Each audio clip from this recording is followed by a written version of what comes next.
Today we're in Birmingham, in the centre of the country, where we've pulled together people from all over the UK to talk about mental health in elite sport. And this year we've got a real range of practitioners, from those that are working on the ground in sports, externals who support our athletes, but also importantly we've got representation from athletes themselves here, coaches, leaders in sport, people that set up the wider systems that we operate in high performance sport. I've just delivered a presentation essentially around how we can create environments that are conducive not only to extraordinary human performance but also to positive mental health, and using a relatively simplistic framework around the answer to four big important questions. Who are we? Why are we here? How do we play? How do we win? Which essentially is about people, purpose, method and environment. The benefit of an organisation like the UKSI is that you're not just getting the knowledge and experience of one person, you're getting a multiplier effect of lots and lots of different people that are able to learn and upskill together.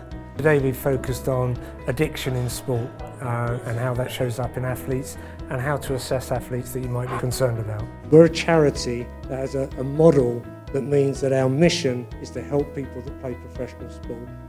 We do that and everything else looks after itself. This is not about me sitting with someone and going, I'm going to assess you and I'm going to tell you what the answer is. It's a collaborative thing.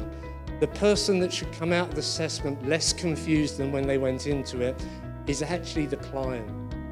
I must admit I had a personal favourite, which was the Emma Wiggs session. So it's always brilliant to hear from the athletes, and I think Emma shared brilliantly the story of her alter ego and how she's used that throughout her career to help motivate herself and practitioners to get a brilliantly functioning multidisciplinary team behind her is an impressive story, laced with a lot of humour, and I'll struggle to not think of Wiggles every time I see Emma now for the future. The fact that there are definitely chapters in my life and in my story that I have skipped past, tried to bury, not seen relevance, and now as a 45-year-old athlete still trying to do what I'm doing, I realise the absolute importance of every single one of those chapters, and equally the chapters to come.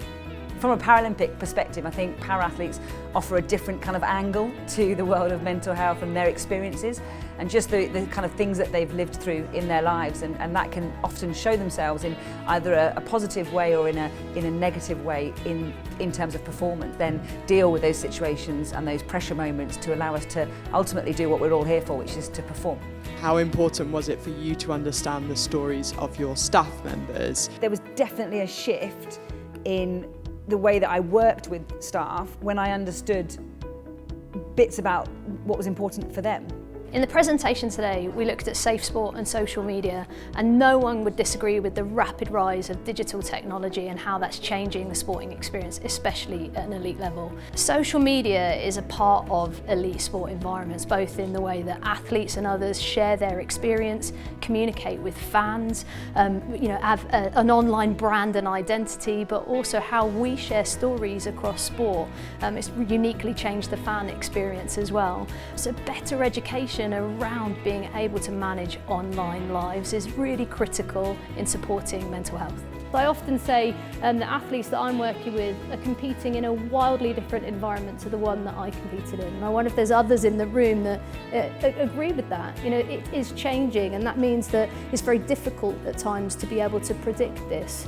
The conference today has been absolutely incredible. I have a dual role as a practitioner as well, so really hearing from others around the experience of working with elite teams, thinking about high performance culture, but also notions of confidentiality and disclosure.